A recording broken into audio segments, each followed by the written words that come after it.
Good evening, everybody, and welcome to tonight's Officers Association webinar. The subject we're discussing tonight is the good, the bad, and the ugly of self-employment and what to look out for. From our guest speaker, Martin Wing, who's Executive Chairman of Ex-Forces Enterprise and has been the part owner since it was launched in 2013. So welcome tonight, Martin. Thank you very much indeed, Clive. Can I ask you to give us a little bit of background about yourself and Ex-Forces? Sure, yeah. So my connection with the military community, I worked in the defence industry for about 13 years building Tornado aircraft. So I spent a bit of time putting Rolls-Royce engines in, which is one of my fond memories in terms of my engineering apprenticeship with BAE Systems. So whilst I've never served, I do have an understanding of the business end, if you like, of the defence sector. I spent 20 odd years in business consulting, and I suppose throughout that 30 years of industry experience, about 15 of those have actually been spent in self-employment. And I can explain why, because it does seem a little bit of a contrast. Whilst I worked with BAE Systems, a few friends of mine and myself, we invested in property, and so we had a property development company for a couple of years.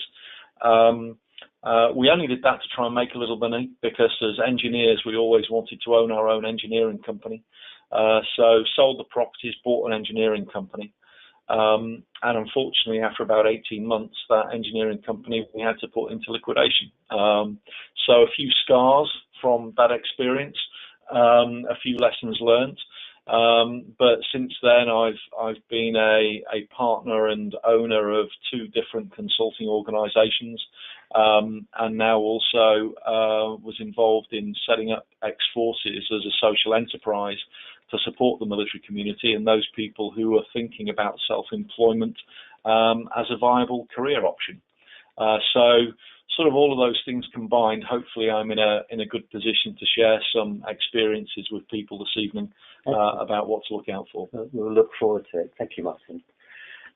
Before just running through what tonight's webinar will consist of, just to let you know that the webinars usually last about 35 to 45 minutes, so that will give you some indication so you can plan your evening.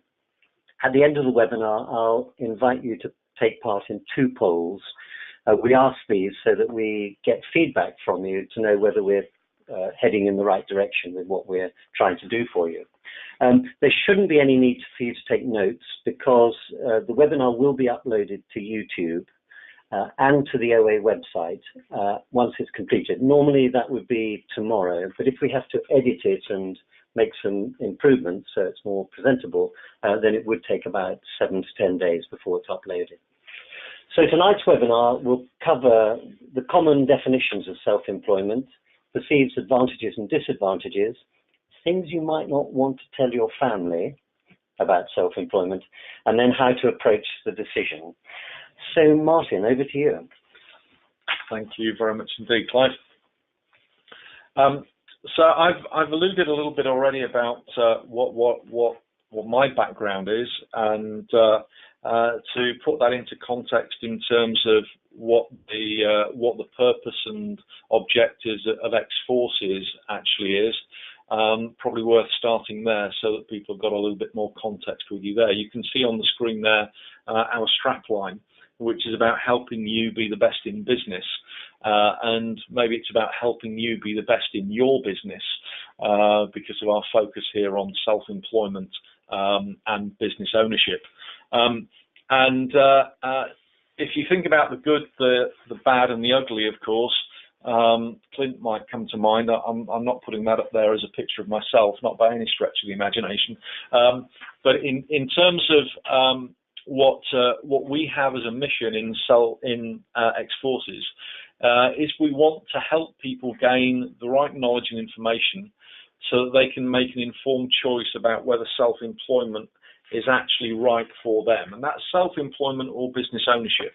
And I suppose we'll look at some of the definitions that will sort of bring to light what some of the challenges might be when you're looking at this as a career track. As an organisation, because of our focus is on self-employment, and we recognise that self-employment isn't right for everybody, we're not here to force anybody to go down a self-employment route. We're here to make sure that people get the right sort of support network and infrastructure so that they can make that sort of successful transition. It does mean that we work very collaboratively within the military charity space and also with the MOD. So, for example, we run self-employment awareness programs and enterprise and self-employment programs which last for 2 days through the Career Transition Partnership. So in terms of some of the education that's actually available to support the transition to self-employment, there are things that are already available through CTP that we actually get involved in delivering. So we are the go-to delivery organisation for CTP around self-employment. And that means that we've also got very strong working relationships with some of the military charities that actually support those people who are transitioning, whether that be into employment or self-employment. So we work closely with the Army Benevolent Fund, we work closely with Help for Heroes, we work with Greenwich Hospital, as well, of course, working here with the Officers Association. So we do feel also that as an organisation, if self-employment isn't right, then we can signpost people in the right direction to ensure that they're getting the right sort of support. So that's if you like, a little bit about ex-forces and who we are. So in terms of the objectives of the presentation this evening, and as Clyde mentioned, we're first going to touch on really what are some of the common definitions. And so on the screen in front of you, you can see a few words that you may hear bandied about, which might actually define somebody who is maybe going to be going self-employed. But I think it's worth trying to understand what some of these differences actually are. And the long and short of it is there are only really two legal ways to actually go self-employed. And rather than polling you in terms of what those actually are from the screen in front of you, I'll tell you. So there is a legal status which is called sole trader. So that's the definition of self-employment, where you don't set up a limited company or you don't set up a separate legal entity which you own. Yes, that I suppose gives it away in terms of the other definition there. It's as a shareholder. So because as a shareholder, yes, you're self-employed ultimately because you are going to be employed within the business that you own. If you hear people talking about being a freelancer or a contractor or a consultant, a freelancer, it could be a case that they would be a sole trader, or they might actually own a limited company and then be an employee of that limited company. You can't really tell what the legal status of a freelancer is unless you get behind their invoicing and do a bit of research on either Companies House or indeed their LinkedIn profile. The same can be said for contractor and consultant. You can be a consultant as a sole trader, but you might also class yourself as a consultant if you are setting up a limited company, you're a shareholder and you're a director of that limited company, and you are then also potentially going to be drawing a salary from that limited company as an employee. So technically, the definition of self-employment is that you are not an employee. But actually, a lot of people choose a self-employment or business ownership route, and it's the business ownership route that gives them some level of security in terms of protection in the tax system and in terms of their liability so that they can pursue their chosen profession. In terms of choosing which is right for you, whether that be, do I set up a limited company in order to deliver the services that I've got, or the product that I'm setting up, or do I set up as a sole trader? I would say there are really two main things to consider. One is about how you are treated legally, and then also how the tax system treats you. So in terms of how you're treated legally as a sole trader, there is no difference between you personally and your personal assets and the business activities that you carry out. So if something goes wrong with your business activities as a sole trader and you have some liabilities, then the creditors can come after everything that you own and everything that you have. Whereas if you have set up a limited company to actually pursue your business activities, your liability is actually limited to the amount of money that you have put into that company to actually get it set up and get it moving off the ground. So that's the first thing. It's the legal status and how the legal system will actually treat you around liabilities should actually anything go wrong. That would be my first piece of advice. And then the second thing is actually how does the tax system treat you? And that is going to be so individually focused because of maybe what pension you're leaving the military with, what are the benefits you might actually be able to claim, the nature of the business and what working capital you need to make the business succeed. Those are all variables that need to be considered when you're looking at what the legal status should actually be. So if somebody says that they're going to be a freelancer or they're going to be a contractor, as I say, it doesn't tell you whether they are a limited company or whether they are a sole trader. But from a legal system, it's just sole trader and shareholder, which are really the two that define the difference between being self-employed and being a business owner. Can I ask a question that may not be appropriate at this particular stage? Sure. But between sole trader and shareholder, or setting up your own limited company, if you were to dispose of that, and thinking particularly of your the assets, if you like, is there any difference between being a limited company disposing of assets and goodwill than if you were a sole trader? Yes, it's very difficult to define what the goodwill might be as a sole trader, and then what value somebody would put on that. So absolutely, if you're thinking about creating assets or creating a business that's going to be worth something in the future that you would like to dispose of and try and realize that asset, then certainly if it was me doing that, I'd be setting up a limited company, because then it becomes unique in terms of its own identity, and then you're able to put some value behind that identity. Whereas if it's all mixed up with you, then it's very, very difficult. Okay, so let's move on and think about the good, the bad, and the ugly of self-employment. And I've sort of captured this behind this little acronym of CAFEs. So hopefully that's a phrase that will stick with you and maybe just jog your memory in terms of what the things are that we should be considering. And I've looked at it in terms of these 5 variables. And then what might be good, bad, or ugly about each one of those 5 variables. So, not surprisingly, the first topic that we maybe want to talk about is cash, money, income, salary, startup costs, running costs, operational costs. There's so much about running your own business which has to do with money. It would be foolish to ignore it in terms of your decision making about whether self-employment is actually right for you or not.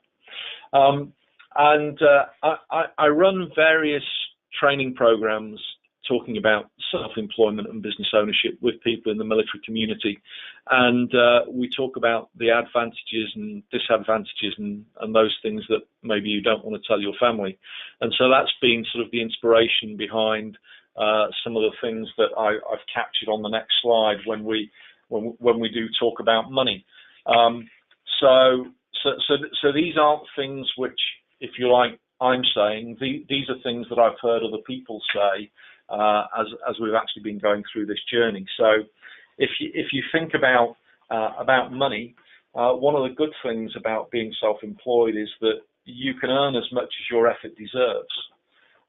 So you put in the time and effort and you put it in the right way, then yeah, the sky's the limit. You can earn a handsome living. Remembering, of course, that it's always going to be confined by what the customers are prepared to pay. But yeah, you could argue that the sky's the limit in terms of the money that you can earn, and actually it's just desserts. You know, you feel as though because you've put those ideas together, you've put that energy in, you've been the driving force that, you know what, I'm actually pleased I've done it, and I'm pleased that I'm getting these sorts of rewards. So if you like, that's the good side of the money variable or the cash variable when you're thinking about self-employment. But the bad side is, you know, there are times when the financial resources are actually quite thin. And so what exposure are you going to have? So, you know, if you're setting up your own business, who's going to fund all of the startup costs? So I was working with a gentleman a couple of weeks ago who's looking at going into publishing. He's looking at publishing a book. There are an enormous amount of startup costs associated with publishing a book, not least your own time and effort in terms of writing it, but then in terms of the editorial support that you need, the animator that you might need to, or the illustrator that you might need to illustrate the book, as well as then the production and the distribution, before you can ever think of any sales coming in. And don't think that publishers will be paying huge advances to unknown authors. You know, they just don't. My daughter's had a book published, and she got 7.5% of retail value. So it's not a case that it's necessarily a big money earner for somebody who is just going into publishing a book. So the financial exposure of what you need for startup costs is one thing, and then also, of course, it's managing the cash flow in terms of the times when you might issue an invoice, but actually it might take some time for your customer to actually pay that invoice, and of course any liabilities that the organisation has, particularly if you are a sole trader.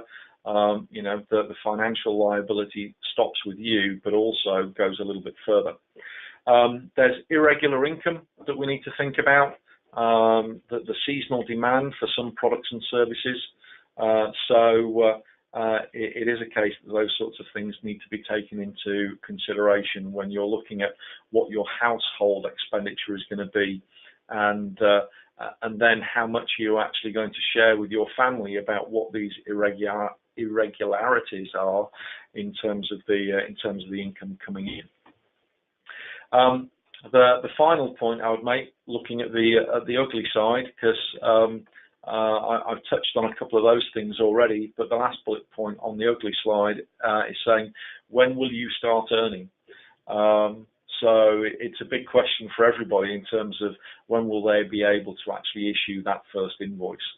So yes, it's nice to be able to be the master of your own destiny in terms of what you can potentially earn, but there are quite a few negative points in terms of dealing with startup costs and cash flow that you need to consider. Okay, so that's the first point. Think about your cash, think about your money. The next slide is bringing up a point about work-life balance. So how on earth does that fit with cafes? Well, for me, it's the achieve. We need to achieve some sort of work-life balance, and so being able to achieve a work-life balance, that can mean so many different things for so many different people. So you've got to take a long, hard look at your own personal situation to actually understand what work-life balance would actually mean for you. Please don't go into self-employment thinking that you will be able to manage your own diary all of the time. You are, when you go into self-employment and business ownership, you are usually at the beck and call of your customers. So that's one good thing, or one clear thing you need to be aware of. So if you look at the good side, yes, choose the hours you work. You might want to take that view or that perspective and be there for the kids and family. Basically, what I'm saying is you can make some priority choices. It's a case of you have the control over your time to prioritize the things that are important for you. And that means that you can achieve the sort of work-life balance that's going to fit for you. But you need to be aware that your clients are going to place needs on you. And certainly when you're setting up the business, you will realize there's probably a lot more things to do for the business to get it set up than you ever imagined or that you ever realized. So those long nights and early mornings, particularly in the startup phase, are going to be something that will be quite common, I would hazard to guess. And the things that your family maybe don't want to hear, do you know what? From the experiences that I've had, when pressed for decisions around the business usually comes first, because clients are not always as forgiving as the family is. And you can make it up to the family maybe next weekend or next month. But typically you can't make it up to a client next week or next month. Whatever you've been commissioned to deliver or provide, they usually want it in line with the deadlines that you've agreed are on the sale. So do make sure you've got a backup plan to have things covered with the family, particularly in the early stages when you're considering this thing in terms of work-life balance. The example that I've got here, we worked with a guy who had set up a cleaning company, and he was adamant that nobody could clean better than he could. He'd served in the army, and he's actually quite a young guy. He'd come out at like about the age of 27, 28. He'd set up the business with his wife, and nobody could clean like he could. Absolutely nobody. So it was very difficult to delegate some of the work. When he did manage to delegate some of the work and get some teams on there doing some of the cleaning for him, he would then not take any holidays, because what happens if something goes wrong? People will need to call me. So he found it very, very difficult to actually let go and take that time off. We worked with him and coached him and mentored him through this, and now he actually does take a week's holiday, where he turns off his iPhone. He's got people in that he can trust, and he's prepared to delegate a little bit more. But it was tough for him for a long while in terms of the way the family and the young kids were actually suffering with him actually being away. So work-life balance absolutely is something that you need to consider. The next point is about freedom. And I suppose I've alluded to this in some way already about the priorities that you take, about what you do with your time. You know, the good side of freedom is being your own boss and not having to answer to anybody. You're in control. You don't have some of the pressures that you've maybe had within the rank structure in the military of both people above you and people below you having demands on your time and what you're doing. The bad side of this is, you know, you've got ultimate responsibility and you've got nowhere else to turn.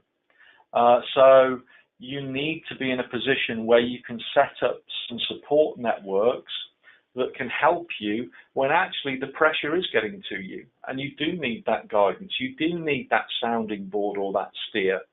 So yeah, it's great thinking, geez, yeah, I'm my own boss, nobody to answer to, make all the decisions, but some of the decisions are quite tough. Your team grows a little bit. I've had a couple of people I've worked with this year where they've had a couple of good years where they've had some growth and they've recruited some people, but then they've lost contracts and they've had to lay people off. And they've actually had to then, geez, right, okay, how do I give them that message that I'm going to be taking their livelihood away? Or do I risk it? Do I think I'm going to get another contract in 2 months and I'll keep going, I'll keep them on, but I'm going to have to pay that money out of my own pocket. I'm going to have to put more money into the company in order to support that. So ultimately the responsibility is yours. So yes, you get some freedom, but you've got to recognize that ultimately you've got the responsibility to take some potentially tough decisions and nowhere else to turn. So you need to be able to put those support networks in place to be able to deal with some of those bad or negative consequences of having this freedom. And certainly what I've heard from a number of people that we've worked with, it's so difficult to say no. You know, when you're out there trying to raise the profile of your business and get things set up, you've got the freedom to say no. I'm sorry, I can't do that this week, but you know what? Maybe I could. Oh yeah, if I do it this way, I can. If I get this person in to help me, that if I work on Sunday afternoon, oh, you know, the kids can wait going to the fest. You know, there are some times when actually saying no is a good thing to do, and from the experiences that I think a lot of people that we've worked with, you know, saying no to clients is not something people do very well.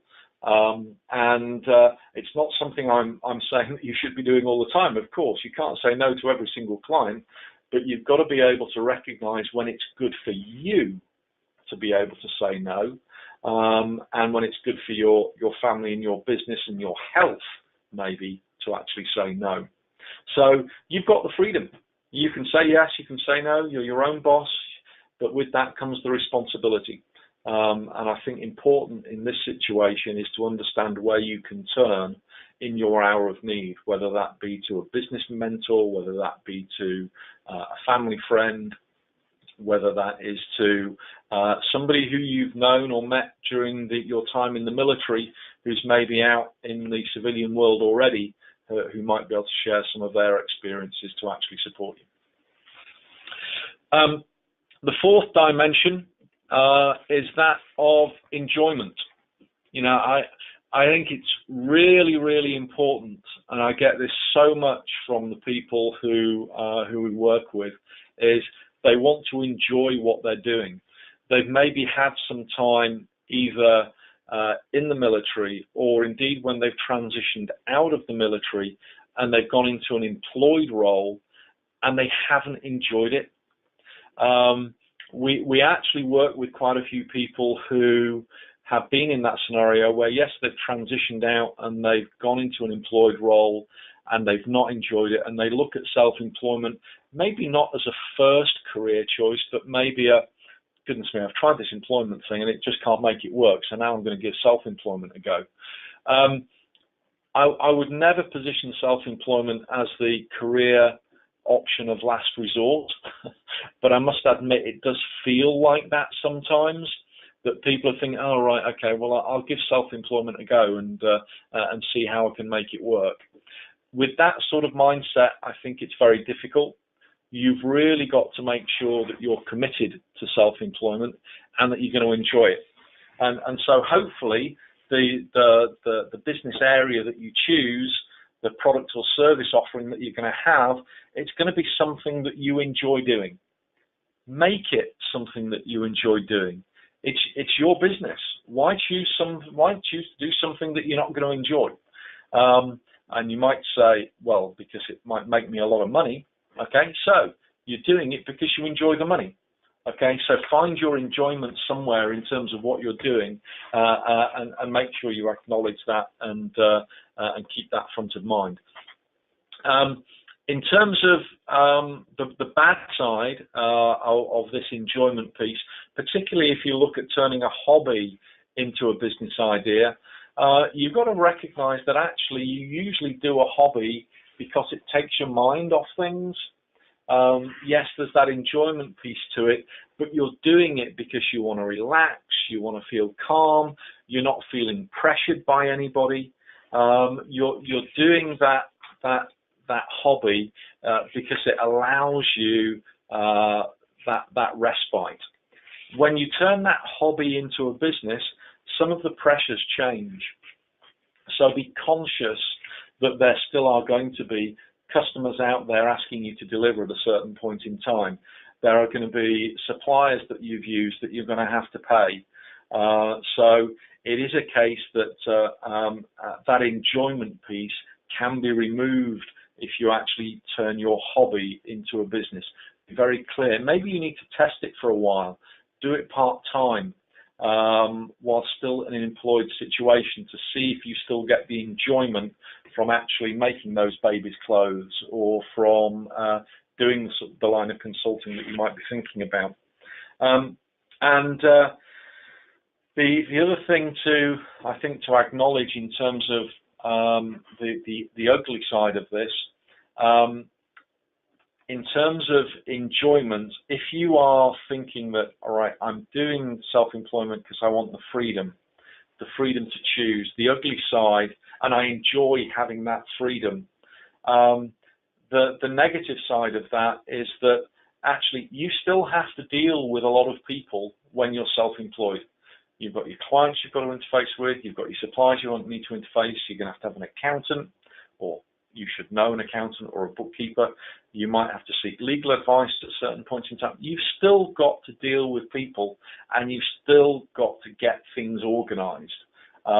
So make sure you enjoy those sides of the business world as well. So doing the expenses, making sure we've got the information for the VAT return, making sure that the compliance paperwork is filled in for Companies House. You know, all of those administrative things that go on in the background, that's also got to be something either you enjoy yourself, or indeed you can get somebody else to do it for you who you trust. Then the final. Can I just hold you there? Sure. Yeah. If anybody has a question, please send them in. We haven't had any questions for a few slides, so do send them in, and I'll address them to Martin as we're progressing. Cool.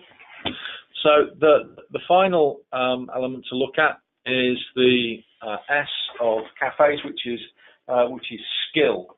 So a lot of people that we've worked with talk about how they're able to use the skills they enjoy using, but also develop new skills. So they see self-employment as a way of being able to set their own development agenda. You can develop your business in whichever way you want to develop. You make the choices. You set the pace, you set the priority. So if you want to learn some new skills to help you with developing your business, then you've got that freedom of choice to be able to do it. The bad side of the skills variable is that a lot of people, unfortunately, tend to rest on their laurels. They haven't got the time, or they don't make the time to actually continue to develop their skills. So it is a double-edged sword, as so many of these things are. And you might only use what you know and become a little bit stale, rather than making sure that you keep fresh, because you haven't necessarily got that person on your shoulder, you know, that colonel or brigadier or somebody saying, you know, are you going to move to the next level, and what have you got to do to actually get there? You set the pace. You determine what you need to develop, what skills you need to develop. Of course, if you are able to tap into a mentoring network and use somebody as a sounding board, I think that's a really, really good option.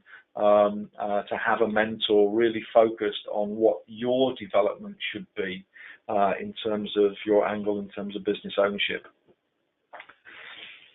Okay, so in terms of the things really to consider for self-employment, what the money situation is, whether you're able to achieve that work-life balance, recognizing that you've got freedom, freedom to make lots of choices, freedom on priorities.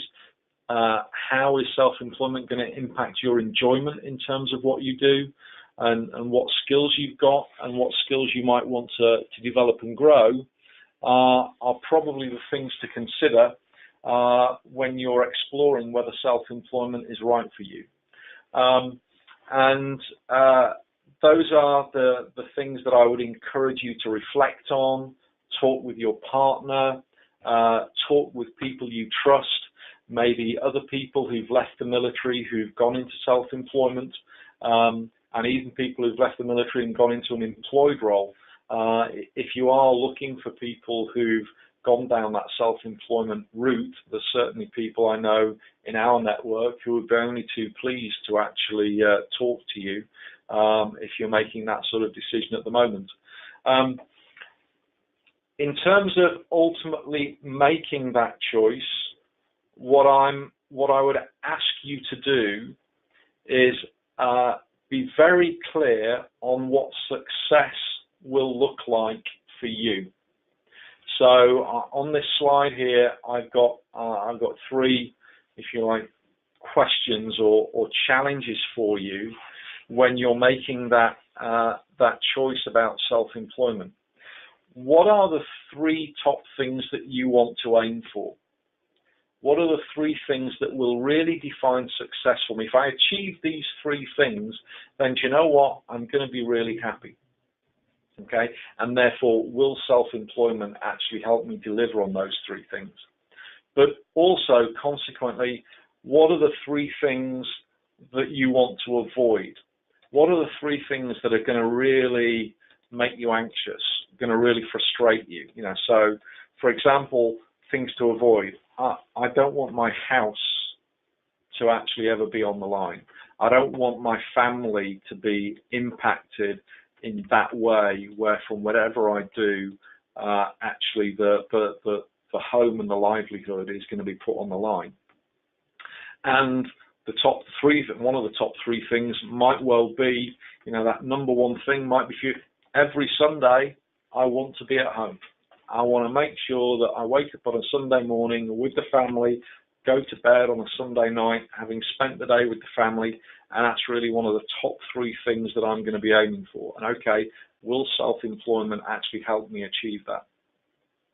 But also, as you're thinking about those three things you're going to aim for and those three things you're going to avoid, be conscious of what challenges you might have to overcome in order to avoid those three things that you want to avoid and to achieve the three things that you want to aim for. So I think in terms of helping you make that choice about whether self-employment is right for you as a person, not talking whether your business idea is any good, what we're actually referring to is what is it that self-employment will actually give you. I've got a question here which I've just come through. It's rather a long one, so I'll read it out. Sure. Regarding sole trader or separate legal entity when starting up, would you consider having Companies House having an account online of poor trading performance would be detrimental, or other ways around this? Are there any other client-customer perception factors that may be of an issue? They can be if you've got a poor trading history. But if you're in startup phase, you haven't got a trading history. So submitting your figures to Companies House, if you're setting up as a startup, actually your figures won't be public domain knowledge for at least 18 months. Because you have to submit your annual accounts to cover a year's worth of trading. And then you actually have 9 months after that year of trading to actually get those accounts submitted and declared to Companies House. So I've said at least 18 months. You could even push it, if you wanted to 21 months to actually making that information public.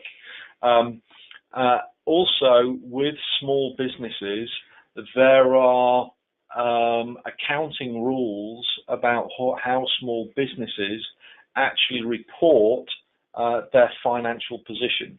So, for example, as a small business turning over less than £1 million, you don't have to reveal your profit and loss statement. So your operating profit and loss and the detail of that, you don't reveal it. Not like your big PLC, of course, or your FTSE 100, where you've got a raft of detail which is actually provided. Under the Small Companies Act, then there are certain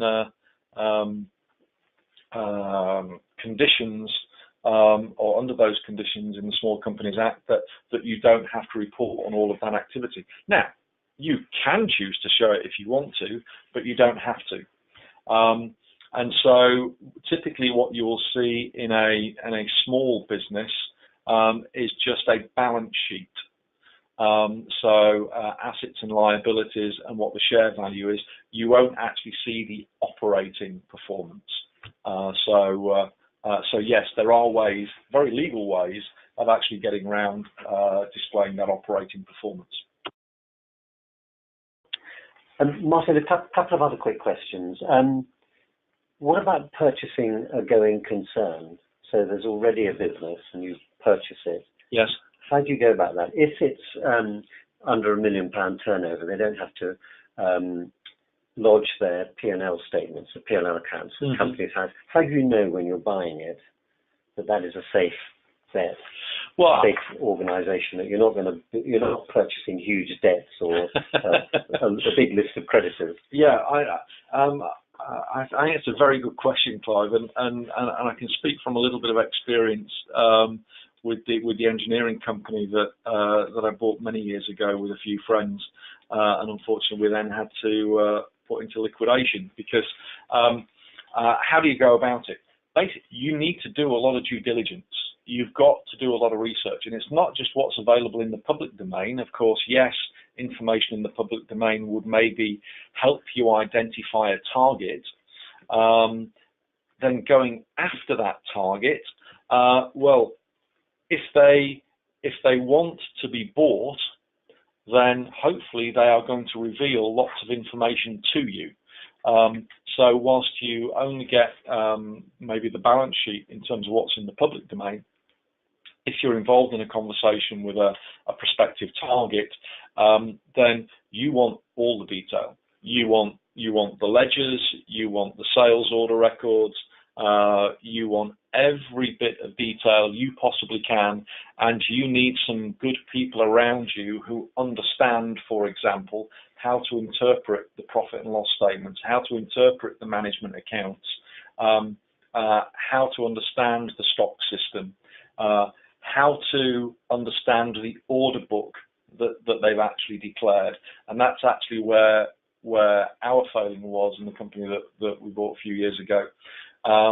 The order book was declared, but we didn't test the robustness of the order book. So the order book was overinflated, the probability of success was overinflated, and so many of the orders that we thought were going to come through never materialized.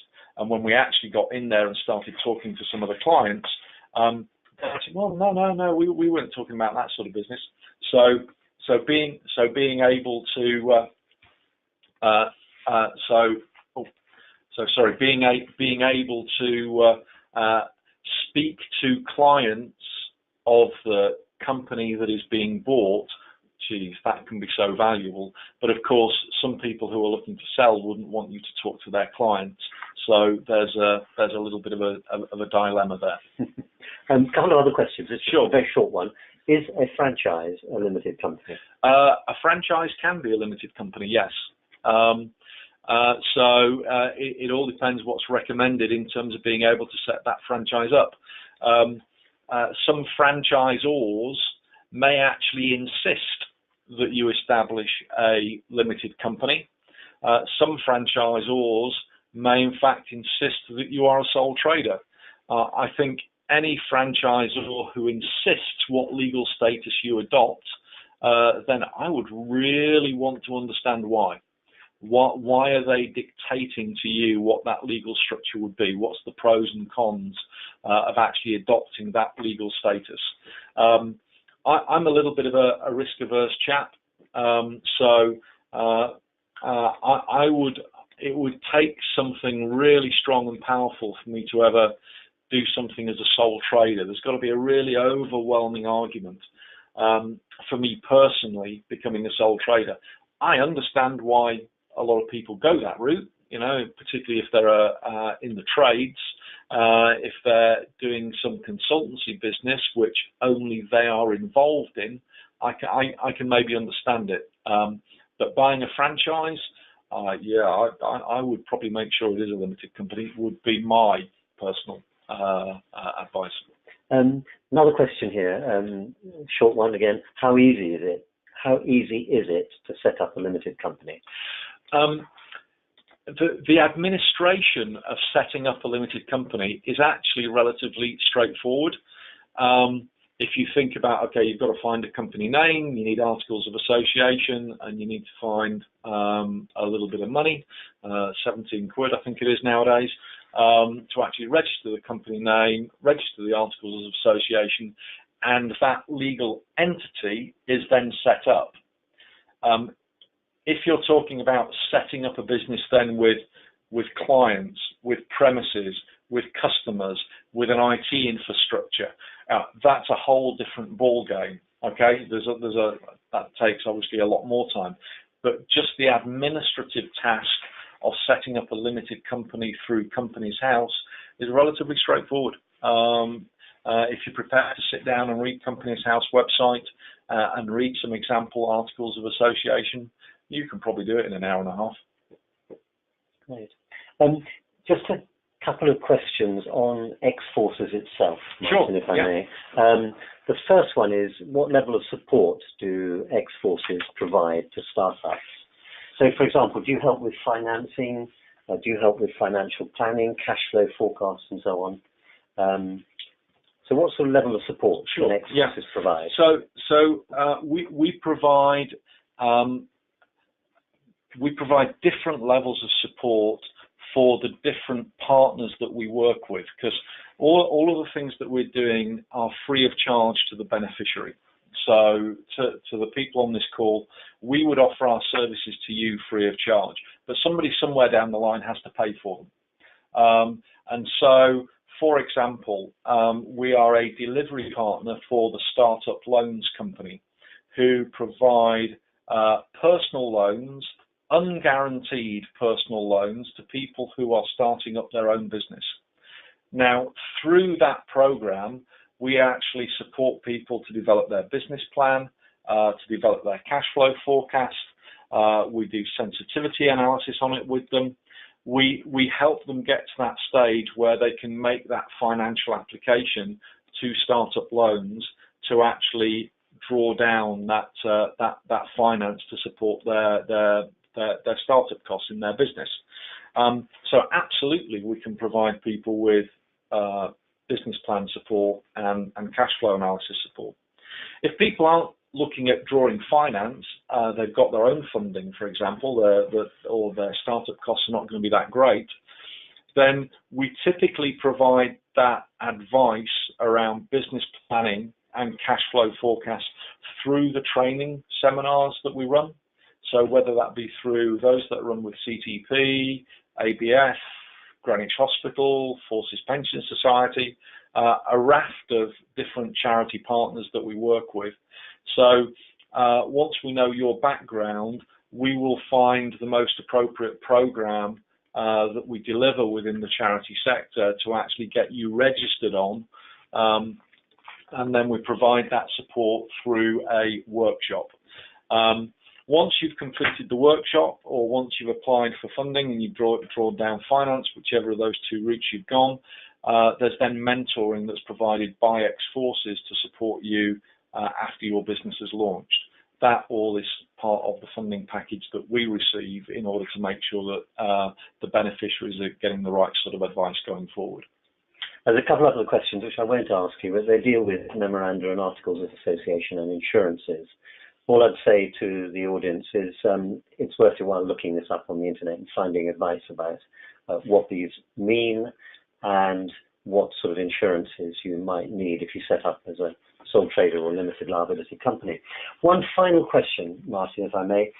How does a potential client get an appointment with X-Forces? The email address that people see on their screen, if they just write an email to info@x-forces.com, and somebody will pick that up. In terms of the other questions that you've just referred to, again, if people type those questions in and send them to info@x-forces.com, we will do our best to answer them. I can't guarantee what the turnaround time will be, but by all means, if you feel as though there are any unanswered questions from this evening, info@x-forces.com. Thank you. Martin, that's fantastic. Thank you very much. There are a couple of polls that I was going to ask you, but I think as we've run a little bit over time, I'm going to move on from those polls. And I just wanted to talk very, very briefly before thanking Martin about the webinar program. And if you could pass this on to your colleagues and friends. The OA runs webinars.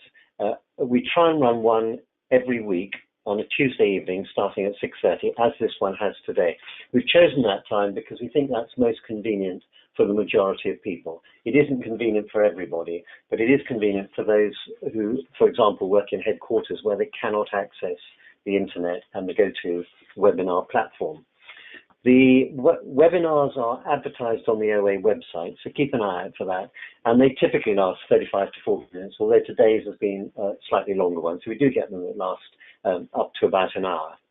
We invite a guest speaker like Martin today, who's a subject matter expert. And webinars cover a variety of subjects.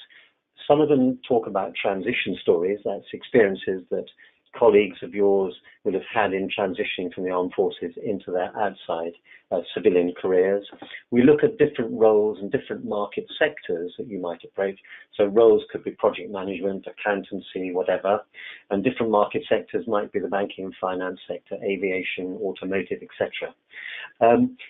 Some of the webinars address upcoming events, so particularly it's military insight days or military internships.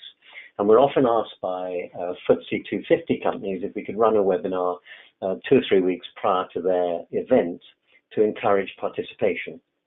And then some of the webinars cover things like transition tools, which constitute things like CVs, cover letters, interview techniques, and so on. And some of the webinars can tell you about job opportunities within the organization that the guest speaker represents. Finally, as tonight, the webinar will be recorded and is uploaded to YouTube and the OA website. And we're trying now to make sure that that's done the following day. But as I said earlier in the webinar, if we need to edit it a little bit, then it would take something like 7 days before we can get it up onto the website. So last week's webinar actually was put onto our website earlier today.